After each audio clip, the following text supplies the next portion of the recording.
and I would pray to go back to the other side so that I wouldn't be a burden to my family. I don't feel like that anymore, but it was so amazing. And that's our home. There's no other, this is school, and it's a really hard school. That's home. And I knew it the second I got there. I knew, everything. Like, it feels like home. All right, guys, we have Amber here today. Came in from Vancouver. Thanks for coming on. Yes, thanks for having me. Absolutely. Near-death experience changed your life, right? Yes. 2021?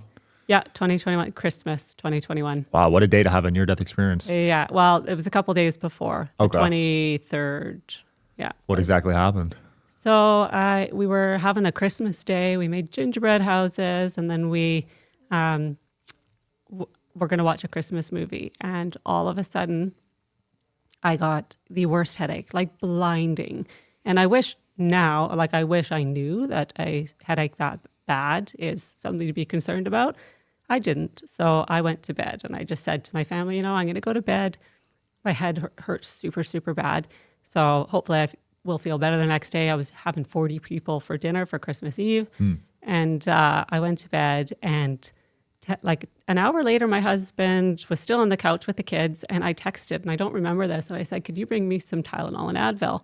Because my head hurts really, really bad.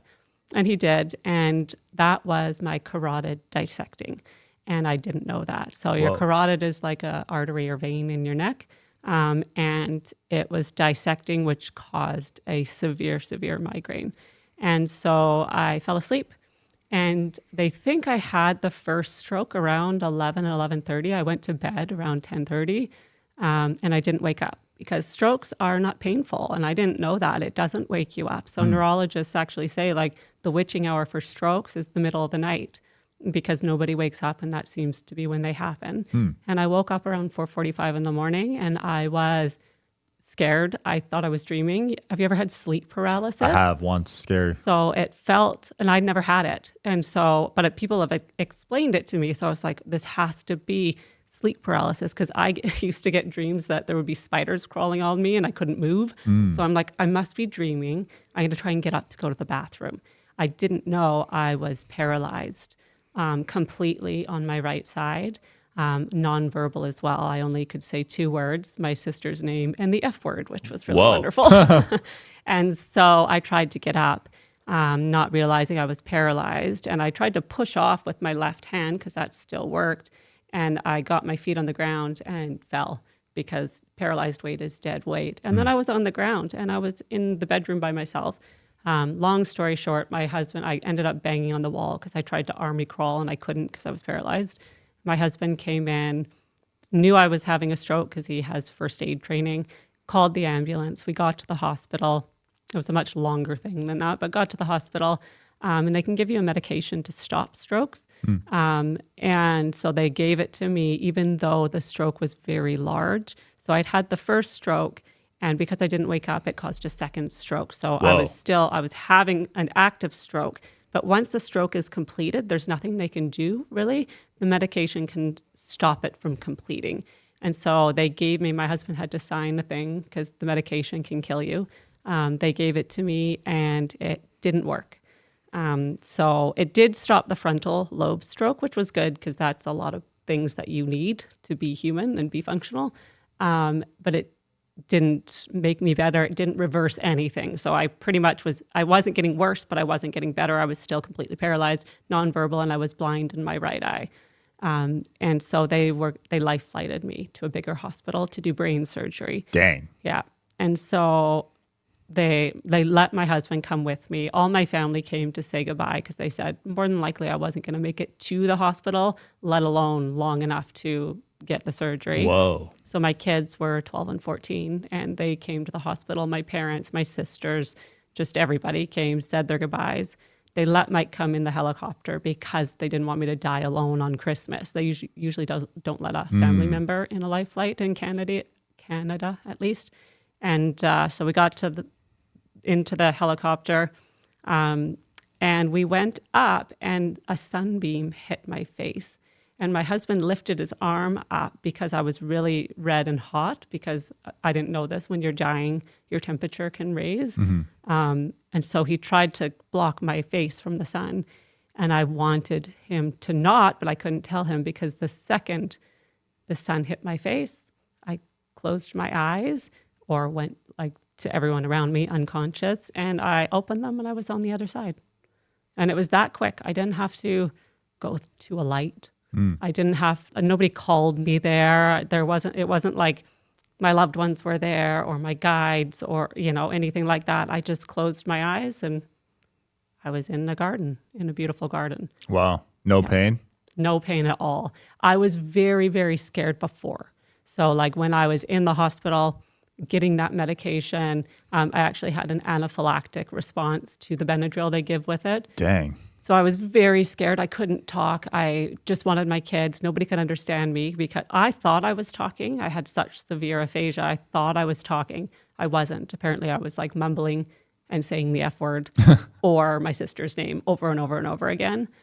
So I was very, very, very, I've never been more scared in my life. That first hour and a half, the dying process, the crossing over process was so not scary. Whatever the opposite of scary is, that's what it was. It was the most amazing experience of my entire life. That's good to know, because a lot of people fear death. Yeah, no, I don't now. I fear leaving my kids. Right. I do not fear death. And actually the first 6 months after the stroke, it was so hard. Like I had to work for every gain, and I would pray to go back to the other side so that I wouldn't be a burden to my family. I don't feel like that anymore, but it was so amazing. And that's our home. There's no other, this is school, and it's a really hard school. That's home. And I knew it the second I got there. I knew, everything. Like it feels like home. Did it feel familiar? Yes. Very, like very you've been there much before? So. Yeah. And so I don't know if you know this part, but I people don't like this sometimes, but I was a psychic medium before, and I accepted my gifts in 2015. So I had been working as a psychic medium, animal communicator, medical intuitive, all those things, healer, from 2015 to present. So I knew my guides, and I did have some beliefs, and I do think we do manifest a little bit what we see if we're going to come back, because they're not going to mess up your path here if you're going to come back. And so when I opened my eyes in this beautiful garden, to my left was some of my loved ones that have crossed over, some of my dogs, which I loved because I love my pets. Like I love my family too, but I talked to the dead people, so I knew they would be there. The animals, I always hoped my animals would be there and be okay. And, this isn't just it, but they were there. And then my guides were there, there was like a little creek and a gazebo, and they were sitting there on a bench. And then to the right, which I think is not totally average for NDEs, was all of my other lives. So there was like a giant crowd of people from all different time dimensions, past, present, and future, all different genders. Some seemed very genderless. And so I didn't walk up to talk to them. I technically didn't walk up to talk to anybody but my guides, because everything was telepathic. So I could feel everything, even through the grass. Like everything emanated with this like rainbow golden feeling of love. Every molecule. So like people, like my loved ones, my grandma and stuff, didn't have to walk up to me and be like, "Oh, hi, it's so nice to see you." It didn't have to happen. You don't have to necessarily talk. And I wasn't there for that. So I wasn't there to see my family. My family didn't need to tell me to come back or anything like that. I was there to make a decision. And so, yeah, it was the most amazing experience. That's so interesting. Yeah. Wow, you saw all your past and future lives. Yeah. And you said some of them were genderless. So like you're talking aliens or? I don't know. Technically anyone not from this dimension would be an alien, I guess, right? They looked similar, like they looked human-ish, just not how we like to put people in boxes. Right. They wouldn't have fit in any box that we have yet.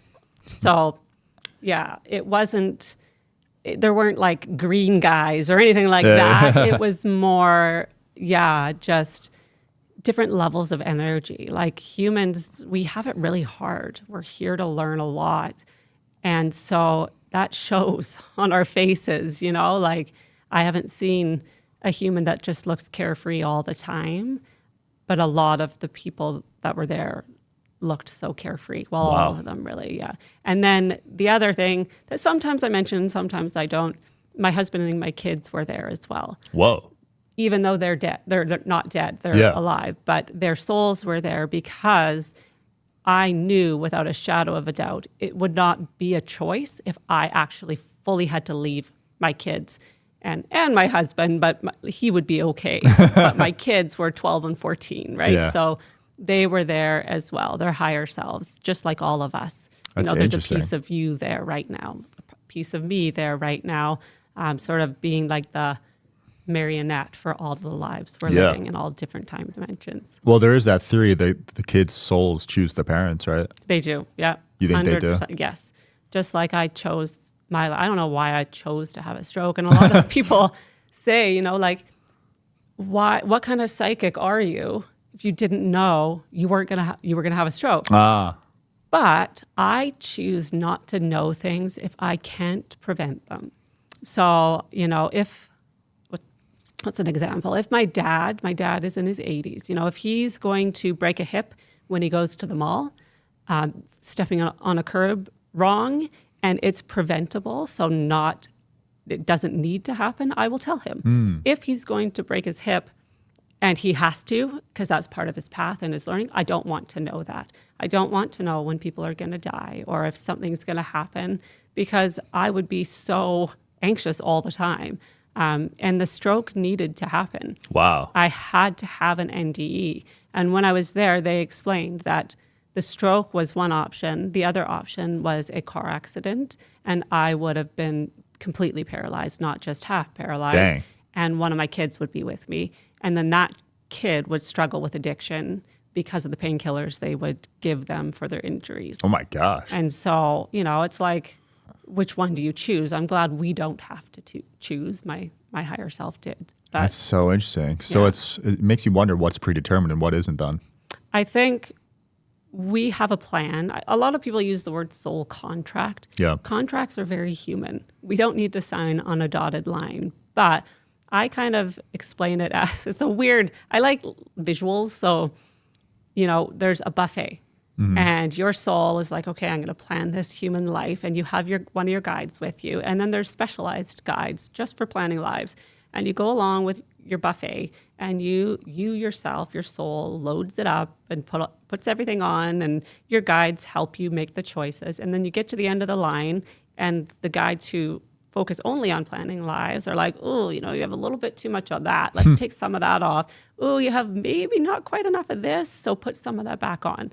And then you go into your life with your perfect little buffet plate. So it's not like concrete, at least from what I have learned.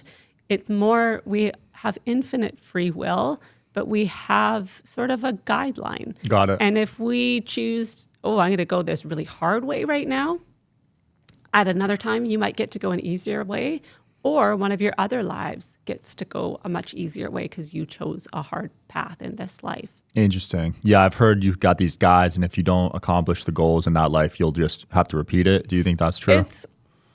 There is no repetition because time doesn't exist. So time and space don't exist on the other side. So everything is happening at the same time. So right now I'm living in the 1800s, the 2300s. I'm living in different areas. Dang. Right now in this dimension. So I'm living a life, I don't know how, because it seems foreign, but in one of the southern states, I'm like a 50-year-old woman with big hair. I'm living a life in a different part of Canada. There's millions and millions of souls, but there's billions of people on the planet. Whoa. So, all of us are living. It's not important to know your other lives. It doesn't necessarily impact you right now. It's just, there's such a bigger picture, which I don't think everybody who has NDEs learns all of this stuff. Again, I had a good relationship with my guides, and when I was there and they helped me make the decision of whether or not I wanted to come back, they were able to say, okay, if you come back, this and this and this is going to happen and it's going to be great. But this and this and this is going to happen and it's going to be the most difficult, horrible. You will want to come back. And so I was fully aware of what I was signing up for coming back. Wow. Yeah. So you knew that would be super difficult. Yes. I don't think it's like rose-colored glasses. When you're over there, it's like, oh yeah, I can handle that. No problem. It was so hard. And I wanted to go back more than I wanted anything in my life in that first 6 months. And they explained, like, if you choose to go back, the first 6 months you will learn a lifetime worth of patience, like a lifetime worth of patience in 6 months. It will be the hardest time you have ever had in your life. And my life has not been easy. So to be more hard than, like I moved out at 14. I was homeless. Wow. I have had a very difficult life as far as like having to be independent, just so much stuff. It hasn't been an easy life. And so when I kind of thought about it over there, everything, rainbows and unicorns, you come back and it's like, oh my gosh, like I woke up paralyzed on the right side completely. I didn't even have a shadow of movement. I was nonverbal. I did wake up with vision. Okay. So I magically woke up and I wasn't blind anymore. Because your right eye was blind, you said? Completely. Like in the first MRI, it was all the way to the back. Dang. And they told my husband, that's never coming back. Like that's not something that can come back. And so they actually took my license away because they didn't believe me that I could see. Whoa. So I didn't have a license. They did because so the thing that was going to kill me was a seizure that I started having when I landed there.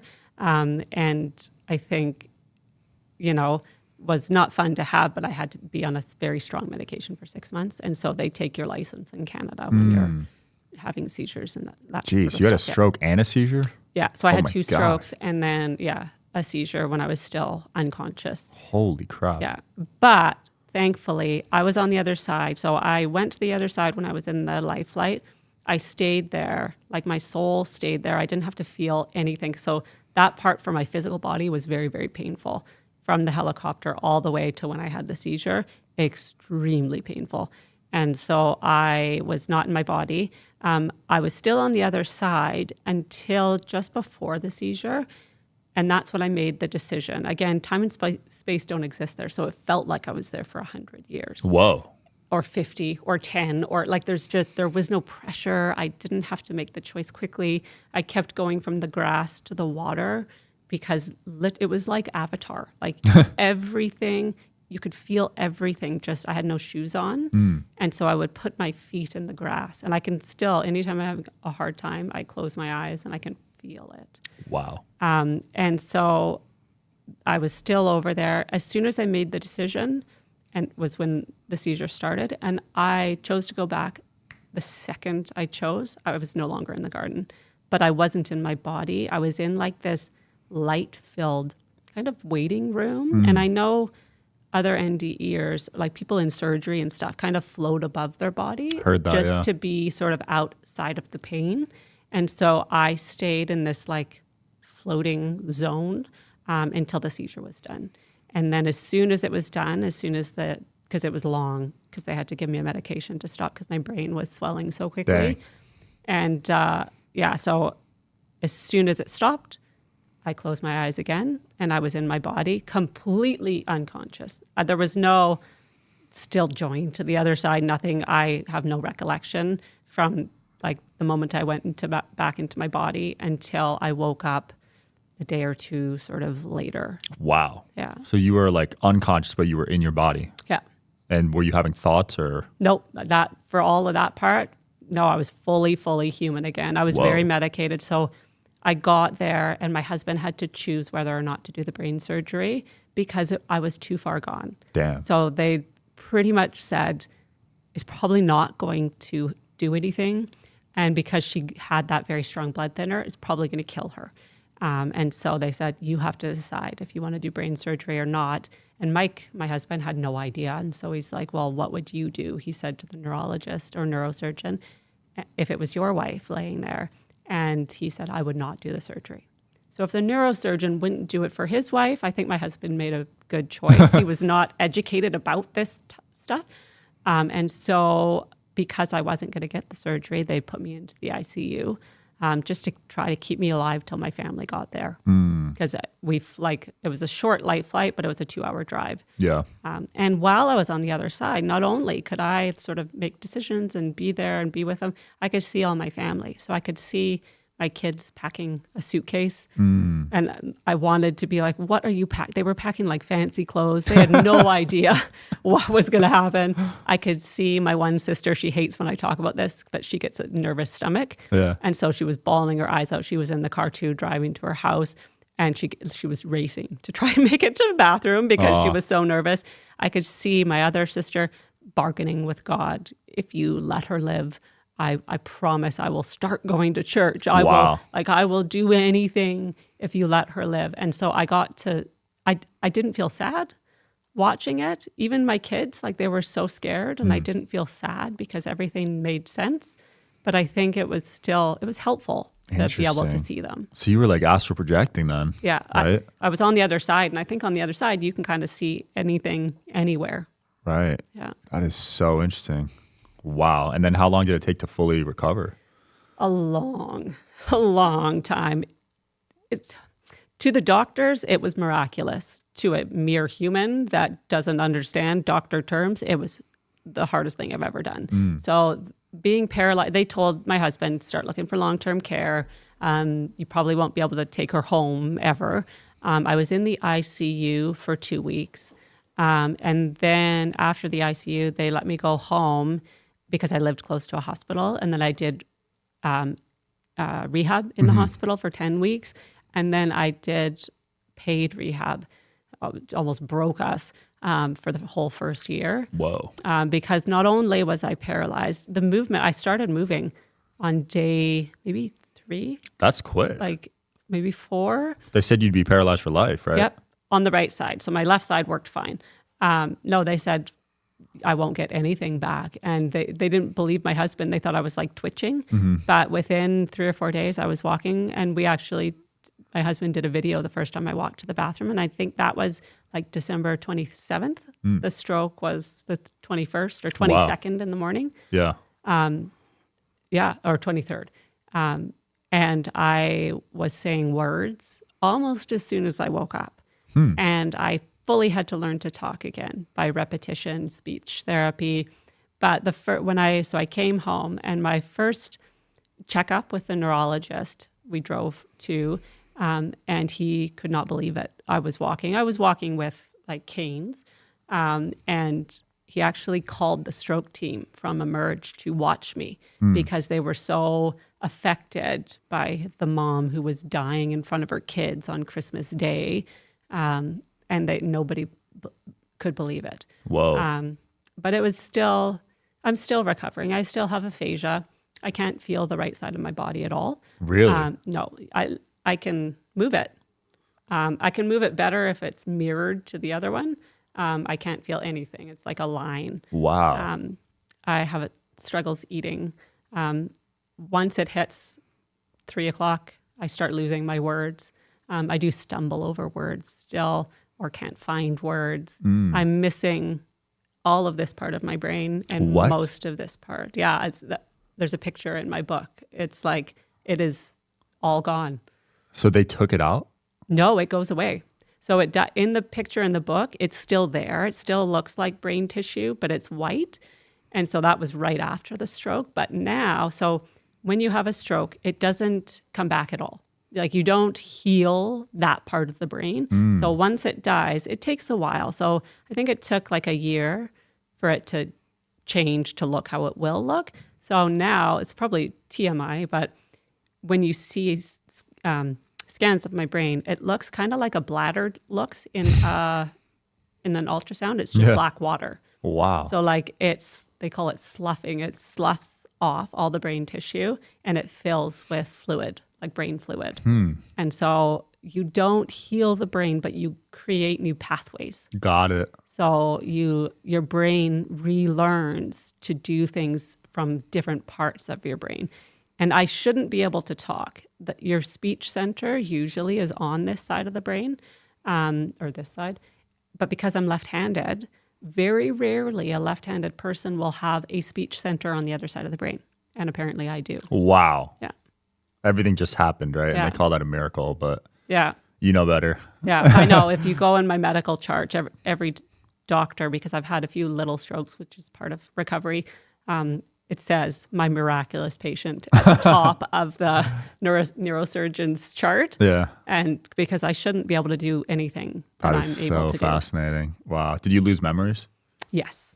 Yes. So I have retrograde amnesia. So for me, every morning when I wake up, it is March 28, 20. What? Yeah. It's like that movie where the girl Yeah. wakes up at the same day every day. And I have to tell myself and reorient. So the stroke was in 2021. I lost the 2 years before completely. And then the 4 years before that were patchy. So I created memories through pictures. So like, you know, Whoa. when you see a picture of yourself when you're 3 and you think you remember that birthday, when more than likely you don't. Yeah. I have created, as part of rehab, looking at pictures, and my family would tell me what we were doing, and I would create memories. So I remember some stuff now, but I always, like when I write a date, 2020. Wow. Yeah, it's anything. And I have short-term memory loss now, long-term memory loss, which is kind of nice. You know, when Yeah, I it's get good in a way, mad, right? I stay mad for like half an hour, and then I'm like, oh, it's fine now. This is That great. is crazy. Wow. So do you even remember any of your past patients that you've done work for, the psychic work for? I didn't ever. I Whoa. like to leave work at work. So when I'm even sitting here, I meditate beforehand and allow their thoughts become my words. So it's them talking. So unless I am learning something, I don't want to remember anything I say. And so I do groups and private readings and stuff like that. So when I sit down, I let spirit come in. And then when I'm done, whatever work I'm doing, I let them leave and I take nothing with me. That is fascinating. So is that channeling? Yeah. Yeah. So that's your higher self coming down to take over. Or my guides. It's Your mostly guides. my guides. Okay. Yeah. My human self, I'm just human, right? I don't know any more than the Wow. average person, other than I can read people's energy and stuff. But I think even that is the other side. But it's their guides. It's their loved ones. I don't physically channel loved ones through my body. Like I don't let them come into my body because I think that would be, number one, kind of weird. But Possession. also, yeah, very tiring, I think. Yeah. But guides, it's all telepathic. And that part of it got a lot easier after being on the other side. It's because I'm not as scared of it, I think. Yeah. Before, I wanted like a separation. Like I always let them stand to the right. So I made them stand over there. I like a separation. I don't want them like fully in my, I know people that do that and are fine, but I like a little bit of separation. I could see that. Do you think it's important for people to know or connect with their spirit guides? It depends on your path. You know, I don't think my life's any easier or better because of it. And if you are a soul that's here to learn more than teach, it's probably better not to. Okay. Because it's a little easier, I think. So if you are kind of like a mid-energy soul or higher, then it's probably good and helpful. But, you know, there's certain people, I could talk for 10 hours and they would never understand what I'm saying because they're not meant to. It's not my job to give anybody faith. They have to get there by themselves. And I think same with guides, you know, certain people I think can get obsessive and then not make decisions for themselves. So I don't ask my guides to make decisions for me. And I think people who want to know their guides, it's more like, hey, tell me what to do now to be the best me or be on the right path. And if it's like more obsessive like that, it's probably not great. There's no way of being human that's wrong. Right. Just because I can see my guides, talk to loved ones, that sort of stuff, doesn't make me any better than somebody who can't. And It's all different levels of learning. And if you take like somebody in kindergarten and stick them in a PhD class, they're not going to understand anything. Right. And vice versa. Somebody with a PhD would be real bored in a kindergarten class. Yeah. So saying to like a lower energy soul, hey, get to know your guides if you want to be this good human that can understand things, it's not necessarily great. Makes sense. Yeah. So when you say lower energy soul, is that someone that hasn't had as many life experiences, a newer soul? Yeah. I use soul age, but then people get angry because it's easy to understand age, but then people will be like, but I know a 3-year-old that's clearly like an old, I don't mean age, I mean how many lives they have lived, right? But I think people get confused there. But yes, a lower, like a younger soul, there would be no benefit. They need to forget the other side or else they will go back there. So like when we plan our lives, we plan a beginning and an end, but then in that time span, we plan anywhere from 2 to 10 exit points. So the stroke would have been an exit point. And if you're a young soul and all of a sudden the entire world gets dumped on your lap, you're going to take the next exit point. Interesting. And it doesn't mean suicide necessarily. It's just like people maybe drive the same way to work every single day. And one day they're like, ooh, I'm going to go this way. I want this different type of coffee. And then there was an accident where they were supposed to be, or maybe there's not, but there would have been and they went that way. That's avoiding an exit point. So it's not always this blatant, oh, I almost died. Right. It can just be certain circumstances where if you do it, you're going to the other side. Wow. So everyone deals with these exit points, huh? I don't think I've met anybody that doesn't have any, other than maybe a baby lost very young or in utero or something like that. Yeah. But even those are like lessons, right? Yep. For the parents. Yeah. For the parents. My dad lost his baby at birth. Yeah. And that was really tough for him. But I think it was a lesson, right? It is for the parents for sure. And we will live every human experience. So in this life, he lost a baby. In another life, he will be that baby that was lost. Whoa. Right? You have to experience every facet of what it means to be human. And you can't do that in one life. You need infinite lives and infinite dimensions to understand. So is that like the game then? We live all these experiences and then what's the end, do you think? I don't 100% know yet. I know eventually, so I have an analogy of rain clouds because I think it helps me understand. So picture your higher self as a rain cloud, and all the lives you're living are raindrops. And so they come down, they live, they go about, and then they go back up to that rain cloud. And there is a higher rain cloud above. So God, source, whatever you want to call it. And that rain cloud has created all the other rain clouds by their raindrops. I do think eventually we go back to source. I don't fully understand how it happens because I wanted to go there so bad. I don't want to know necessarily how it happens, but I know there's no pressure and we want to come here. Life is not punishment, even though sometimes it feels like it. It's not like, oh, you messed up or you made a mistake and now you have to do it again. No, it's more a learning experience. So you live your life, you have your buffet plate, you go back, and then you do a life review and you see how you affected the world and how the world affected you. And you also get to see, like, say you had an argument with a family member and, you felt really vindicated, like, oh yeah, I'm right, I won that. And then you go about your life. When you do your life review, you then need to watch the other person. And maybe something you said offhand, not even thinking about it, really, really hurt them. Dang. And they then carried that with them for the rest of their life. You get to look at that, experience it, learn from it. But that soul also is over there. So it's not like you're stuck, unfinished business. Oh God, I'm going to have to apologize when they get here. That's not it. It's more a very objective, loving learning experience. Okay. So you don't get punished for that? Not at all. There is no punishment. Oh, no bad karma or anything? Because I believe in karma. Karma for humans. Yeah. So we need a reward punishment society in order to function and exist. Otherwise, we will all just offer each other, like get mad and be like, screw you, right? you have to have that here. Yeah. On the other side, no, it's just love. Really? 100%. And that's very hard to understand when you think about some of the horrible people in the world. Like, Yeah. I want certain people that do certain things to be punished. Like, in the core of my soul, I want them to be punished because you want them to feel some of the pain that Right. they have caused other people.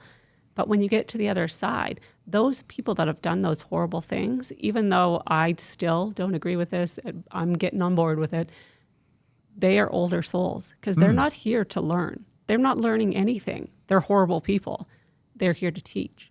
Think of the worst, and everybody brings up almost the same examples. I'm not going to say it because everybody's Yeah, I thinking know the what you're same thinking. thing, but that somebody who almost every human on the planet agrees this is a horrible person, they are not learning, but think how much they're teaching. Like, Wow. somebody who died decades ago, we're still learning from them now, That's true. right? That is a teacher. Maybe not the type of teacher we want, but it is part of the human condition. And I think it's hard to like objectively see being human that way. Yeah.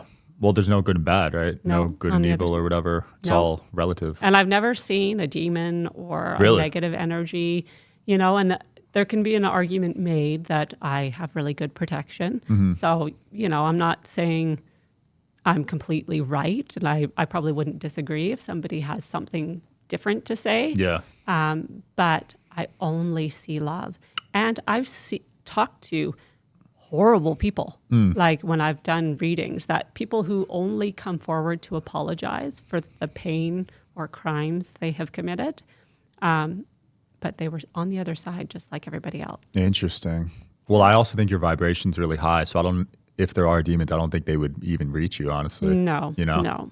But the fact that I've seen, I don't know what kind of censorship, if you have to take it out, but like I've seen pedophiles, I've seen rapists, not physically in person, but like talking, a daughter will come for a reading and doesn't want to talk to this person. I do have boundaries and I don't let them speak a long piece, but sometimes they will, if they think it will help that person, they will apologize.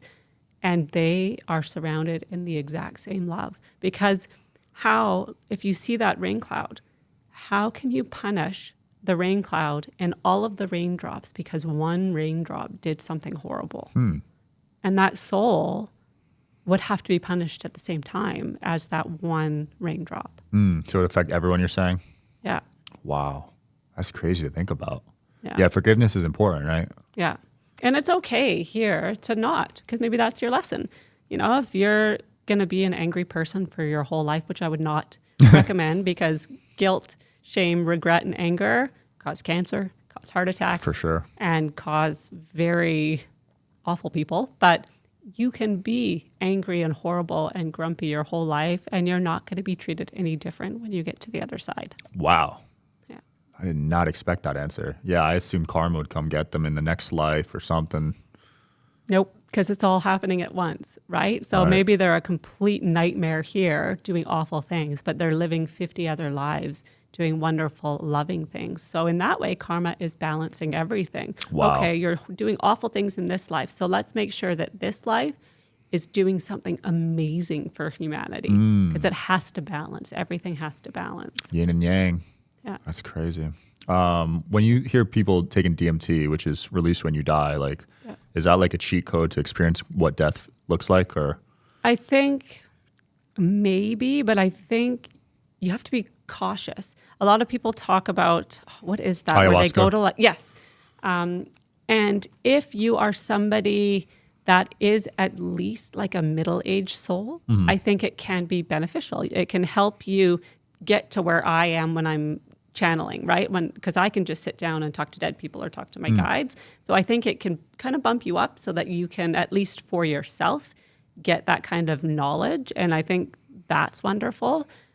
But if you are a little bit of a younger soul, or if it's not meant for you in this life, it can actually cause mental illness and psychosis. So you have to be cautious. You have to make sure you're cleansing your energy, cleansing your space. and you have very trustworthy people around you. Same with if you ever go to somebody like me. If the energy feels off or heavy or just tell them, say, hey, you know what? No, thank you. Because not everybody is coming from a really loving, high energy place. Very quickly, if people start making a lot of money, they're not necessarily delving in like somebody who isn't, or, the focus can shift. But I think, yes, any substance that could potentially push you a little bit higher in this dimension can be good, but maybe with caution. Right. Have you dabbled? No. Psychedelics? No. So part of my past was I was born this way. So I could see dead people from a young age? 3, 4. I remember it. I also had psychic vision, so I would see a plane crash, and then it would happen, a bear attack, and it would happen, and I thought I was causing them. Damn. Because I had no reference. And I didn't want to tell anyone. I thought adults were rude because they didn't talk to half the people in the room. And I couldn't understand why they just ignored, because I didn't know they were all dead. And so I learned through, like at some point I was like, I'm not doing that. I'm so scared. I don't want to do this anymore. I hate it. I don't. And I learned any type of substance, shut it off. And let me ignore it. So I live in Canada and on the West Coast, so it's like weed central. So I started smoking weed, which led to things like psychedelics, alcohol, stuff like that. Yeah. And then I think when I was 16, had like a spiritual awakening where there was this bright light. I was in Mexico. I dropped out of school. My parents took me there because I was not doing good. And there was 2 paths shown to me. This bright light was there, and this path of one way was just light.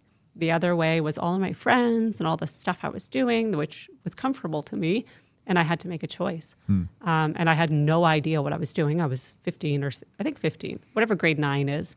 And I chose light, and I didn't pick up drugs anymore. I came back, started going to church. Unfortunately, I soon learned, not necessarily, because for me, light, when I was young, I was like, light is religion, right? Because that's what society tells you. No, that's not what they were trying to tell me. I maybe misinterpreted a little, and I ended up at a church where I went all in, and I ended up getting married at 18, a week after I turned 18. Not the greatest choice. I learned a lot, and I'm so grateful for it, but it was a slightly cult type. Was it Mormon or? No, it was like a very Pentecostal Christian, like born again Christian. Okay. But like we couldn't do things like dance, play cards. Really? Like, that was all of the devil. Wow. And being a medium was like and psychic. The psychic was the problem, because then it's a false prophet. So you probably had a lot of shame, just like very, very much seeing those visions. Yeah, but I think it saved my life. I think I would have, stepped it up to much worse drugs. And I probably wouldn't have. I would have had an exit point there of an overdose or something like that. Wow. So the religion saved you in a way. I think it 100% saved me. And I practiced religion, the same religion, not quite as strict. I didn't stay with that husband. I was with him for 5 years altogether. But I practiced religion until I accepted my gifts. And when I told the church, when I, 2015, I think I was 35, I was born to do this. I had this awakening. And they said, I was a Sunday school teacher, and they're like, nope, that you can do the mediumship is okay, because that's, okay to talk to them. They're your loved ones. It's okay to do the medical stuff, not psychic. That's a false prophet.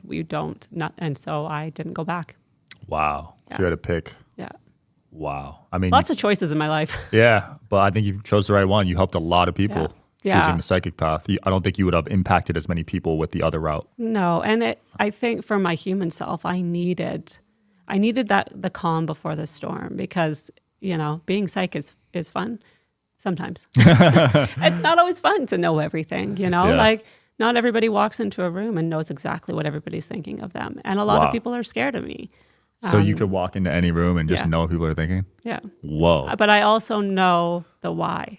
I know why you are the way you are, and how you got here, and where you're going. And that's hard. And at first I didn't know how to shut it off. Now it's like a light switch. But, it's hard to be around somebody like me. It's hard to be friends with me because I think a lot of people feel on edge. My sister, the one whose name I could say, who's like one of my closest soul bonds in this life, would in the beginning, like she tried to be so cool with everything and she was trying to learn because she didn't really understand any of it.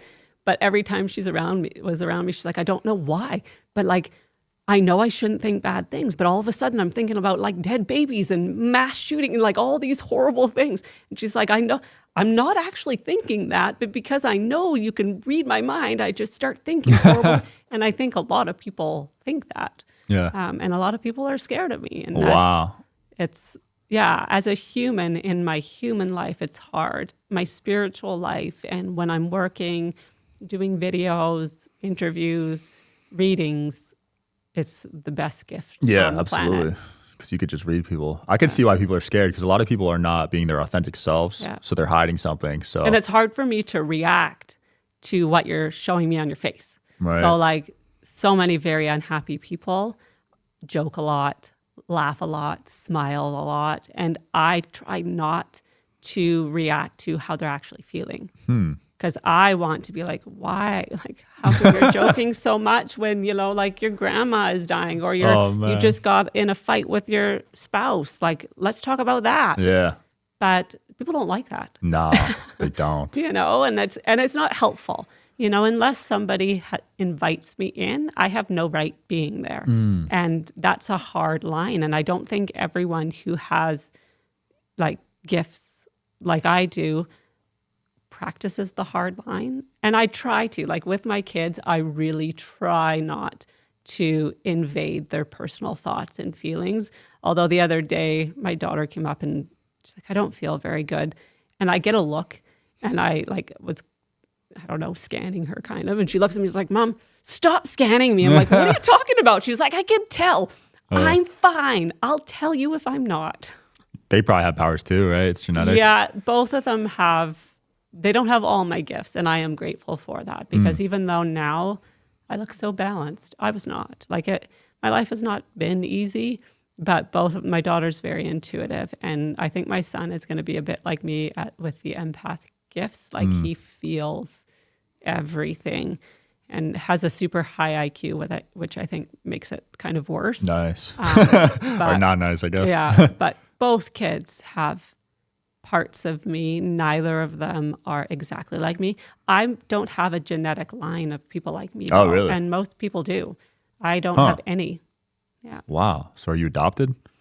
We thought, no, I'm not, but my soul chose this because my path, I needed to not feel understood. I think my life would have looked a lot different if you could relate to people. Yeah, and if I wasn't so isolated in who I was.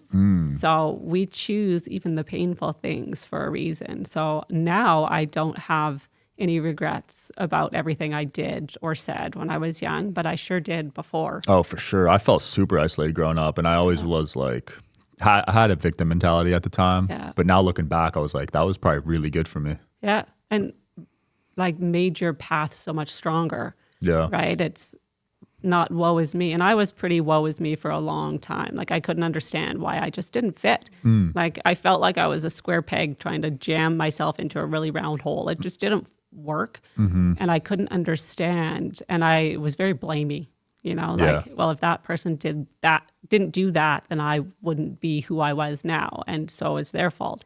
But no, I chose this path and I chose these lessons. I love it. Well, let's end off with the book and talk to everyone about this and where can people get it? Yeah, so you can get it on Amazon. I self-published because I am not fancy like that. And I did write it. So my guide said the first 6 months would be horrible, but the first 18 months would be really difficult. And then it would slowly start getting better. And I started writing it right at the 18-month mark. I can't type. Again, I can't feel the right side of my body. So somebody typed while I talked. And so it is quite simple language. I still had very limited verbal skills from aphasia, but it's the story of my life and then the stroke and the other side and everything I learned from the other side from my guides. And then each of my guides' names are Peter, Jessica, and Gail, each one of them have a chapter that they answer questions because they're very different. And Peter, I gave him the name Peter.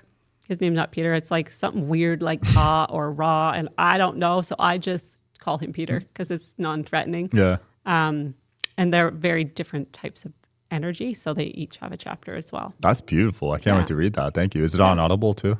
I don't know how to do it on Audible yet. I'm trying to learn. So I'm not very techie. Okay. You're going to have to, man, I haven't read a book in a while. I'm an audiobook guy, but I'll do it for you. Because for me, I hope it's not an imposition tuning into your energy, but I think your attention span is not wonderful. I have ADHD, so that's not an insult at all. Okay. Yeah.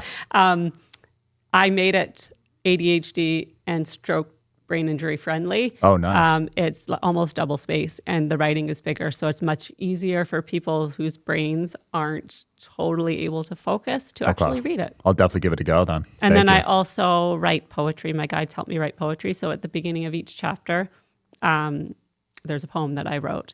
I also came back with the gift of painting. So I painted a flower in there for you. I always hear stories of that where like some guy will wake up and know how to play the piano. Yeah. Crazy. My guides kept saying, pick up a paintbrush. And I was like, what are you talking about? I've painted my life. No, I can paint. Beautiful. Well, I'll definitely read it and let you know how I take it. Thank you. Thank you so much for having me. Thanks for coming on. We'll link it in the description below. Thanks for watching, guys, as always. See you next time.